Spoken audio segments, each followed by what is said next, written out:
Idan wannan ne karanka na farko shigowa wannan channel mai suna kalaman soyayya TV, da ka danna mana subscribe domin samun naka da zarar mun dora.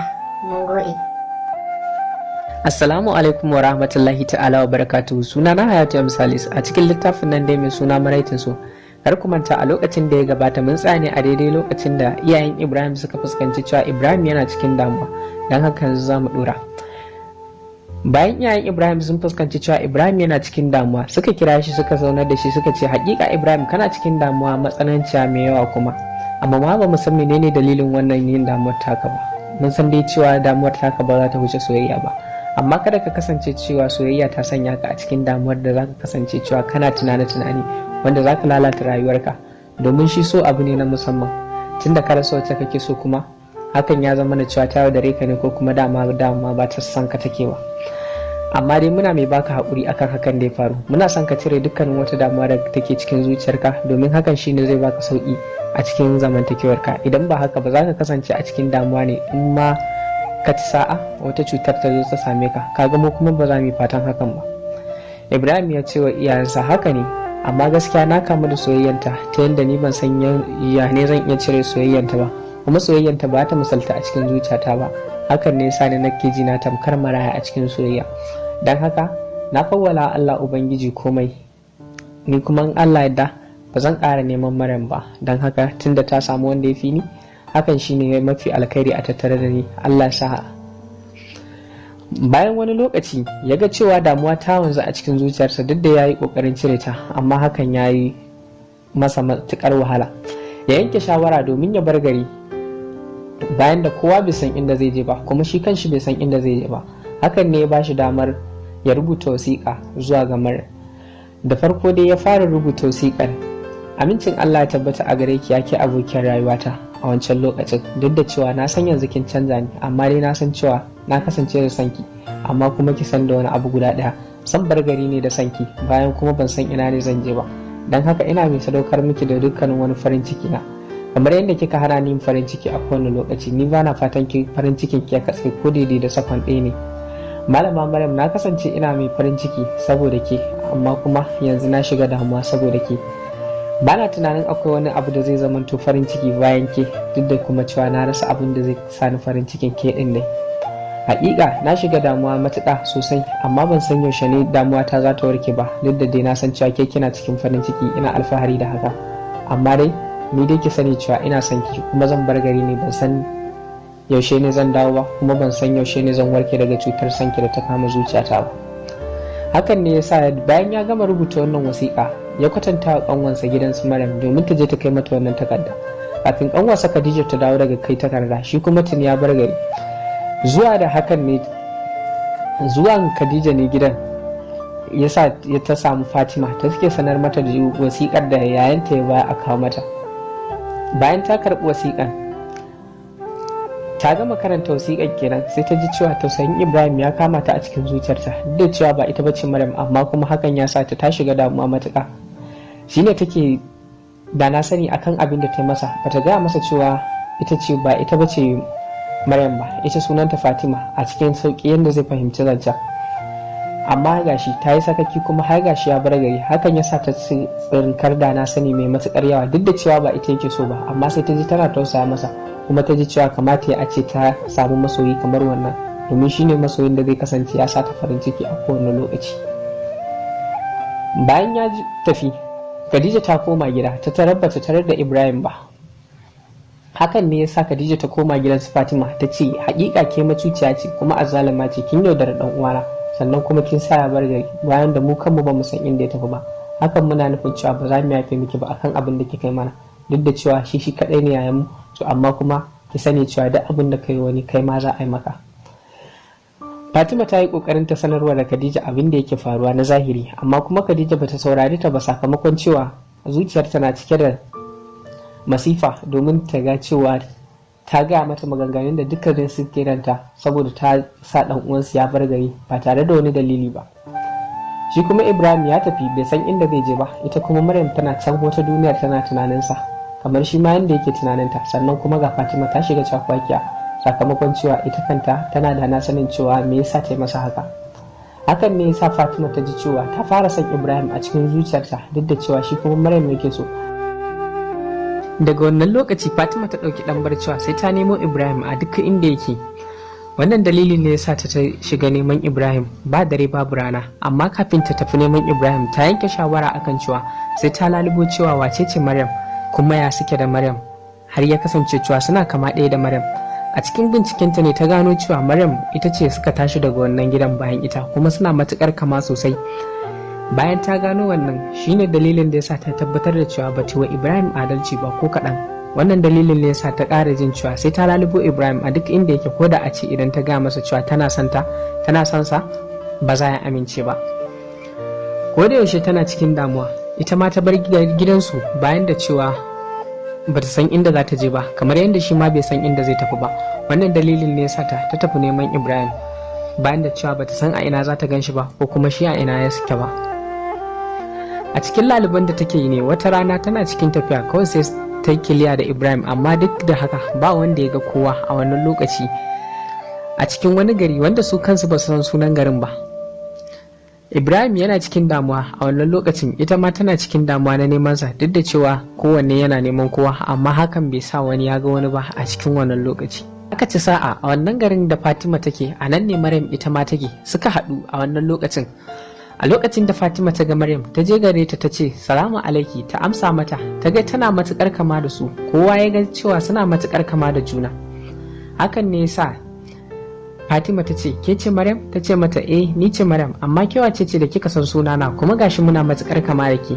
Ta ce sunana Fatima, amma sai dai an bani sako in baki, amma ban sani ba ko zaki bani dama domin in gabatar miki da wannan sakon. Ta ce ina sauraren ki, wani sako ne aka baki ki gaya min? Hakika wani baiwan Allah ne ya bani sako mai suna Ibrahim. Jin haka Maryam ya sa hankalinta ya yi matukar tashi sosai, duk da dai cewa tana cikin damuwa na rashin sa, amma jin hakan ya sa hankalinta ya tashi duk da cewa bata san me za a faɗa mata ba. A wannan lokaci ne ta ɗauko mata wannan takarda da Ibrahim ya turo mata, ya ce gashi kin sa masa soyayya a cikin zuciyarki, amma kuma ya ce yana kewanki a kowane lokaci, dan haka ba zai iya manta da ke ba. Wannan dalili ne yasa ya ce a baki wannan takarda. Bayan ta karanta wannan takarda da wannan sakonni da yake ciki na soyayya, duk da cewa ita aka bai wannan sakon Fatima, amma ta sadaukar da wannan sakon ga Maryam. Wannan dalili ne yasa ta fara tambayar Fatima cewa shin a ina zan ga Ibrahim, ina Ibrahim yake?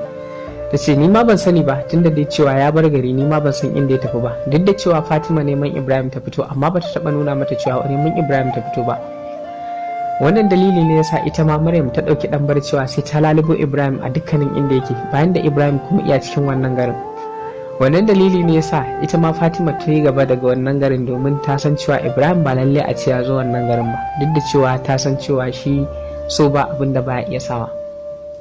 A lokacin da Maryam ta dauki dan cewa za ta tafi neman Ibrahim, ita ma ta bar wannan garin, duk da cewa kowanne yana neman kowa, amma hakan ya sa Fatima bata gaya cewa Maryam neman Ibrahim ita ma take ba, saboda ita Maryam masoyiyar Ibrahim ce kuma ita yake so, ita kuma Fatima tana son Ibrahim a daidai wannan lokaci. Idan har ta gaya mata cewa tana son shi, to na tabbata tafiyar tasu ba ta zo ɗaya ba. Wannan dalili ne yasa ta ɓoye mata dukkanin wani sirri da yake cikin zuciyarta, amma ta sa ta ita ma ta tafi neman shi. Ana cikin wannan lamari ne shi kuma Ibrahim yana can yana cikin damuwa, ya rasa ma yadda zai yi da zuciyarsa, domin ji yake tamkar za ta yi bindiga, amma kuma yana ji a ransa cewa zai iya haɗuwa da Maryam a kowane yanayi ko kuma a kowane lokaci. Hakika bai cire rai da samun Maryam ba, duk da cewa ya to ya bar ta a gida. Yana jin cewa abin tausayi ne shi, duk da cewa ta manta da shi. Hakan ya sa cewa ta kasance mai kwaɗayin abin duniya ne ya sa ta manta da shi ko kuma wani abu makamancin haka. Iyayen Ibrahim kuma suna gida sun shiga damuwa matuƙa sosai, duk da cewa sun san ɗansu mai hankali ne, amma kuma gashi so ya sa shi ya aikata abu irin na marasa hankali. Wannan dalili ne ya sa hankalinsu ya ƙi kwanciya, domin ba su san wani hali yake ciki ba. Hakika Ibrahim yana cikin maraici irin na so, duk da cewa yana cikin garin da Maryam da Fatima suke zaune a ciki. Hakan ya sa shi matuƙar damuwa, duk da cewa bai san suna cikin wannan garin ba. Ya yanke shawara domin ya bar wannan garin, tunda ya yi neman sa a nan garin bai samu komai ba, sannan kuma bai samu wani farin ciki da yake bukata ba. Wata rana da safe ya shirya zai tafi, kawai sai aka ci sa'a ya je sai tsallaka titi, mota ta kaɗe shi. Wata baiwar Allah ce kyakkyawa fara doguwa a cikin motar nan, ta ɗauke shi ta kai shi asibiti, sannan ta rasa wanda za ta kirawo ɗan uwansa domin ya kasance cewa shine zai yi jinyarsa ko kuma wani abu makamancin haka.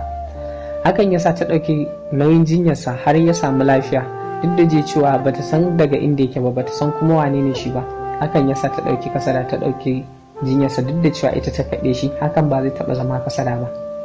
Amma dai ta nuna juriya sosai, hakan ya sa ita ma ta ji cewa ta fara son Ibrahim a cikin zuciyarta, domin ta fuskanci mutum ne mai hankali amma kuma yana cikin damuwa. Hakan ne ya sa ta ga cewa ya kamata ta taimaka masa, ko da a ce za ta ceto rayuwar shi daga cikin wani hali da yake ciki. Wannan dalili ne ya sa ta fara gabatar masa da abin da yake cikin zuciyarta. Ya ce hakika ina cikin matsala mai matuƙar yawa kuma sanadiyar so ne. Ba na so in ƙara tsintar kaina a cikin kogin soyayya wanda zan iya rasa rayuwata akan haka. Hakika yanzu zuciyata na ɗauke da cututtuka marasa adadi na soyayya wanda ban san yaushe ne ranar da zan warke su ba. Ina cikin maraicin wata aba da nake so, na kasance ina farin ciki sanadiyarta, amma kuma yanzu ta guje ni, na kasance ina baƙin ciki sanadiyarta. Wannan sanadinta ne na baro garin mu har hakan ta faru da ni. Ina da tunani mai kyau, amma gashi tunanina ya kasance ya fara lalacewa, duk da cewa so ne ya saka ni, ba ni na yi wa kaina ba.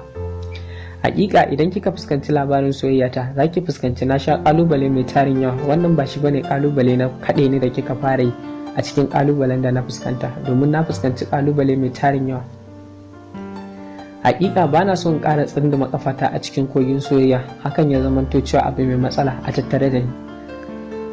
Wannan baiwar Allah sunanta Aisha ta buɗe baki ta ce masa, haba malam, ya za a yi ka faɗa haka? Dukkanin wani abu da kake gani muƙaddari ne daga Ubangiji, baka san cewa hakan Ubangiji yana nufin ya tsara bane domin mu haɗu da kai? Babu abin da zai tsallake wa ƙaddararsa, kamar yadda ni ma ban tsallake wa ƙaddarar soyayyarka ba. Kawai ka yadda da ni da kai ƙaddara ce ta haɗa mu da kai, don haka kuma za mu kasance a cikin ƙaddarar soyayya na har abada. Kada ka ce a'a a soyayya ta, domin faɗin hakan ne zai zamanto cewa ya ƙona min zuciya. Sannan kuma ba zan so a ce na rasa ka ba, domin zan so in samu saurayi kamar kai. Domin a yanda ka bani labari kana da nuna kulawa a soyayya, amma ban san me yasa so ya maka haka ba.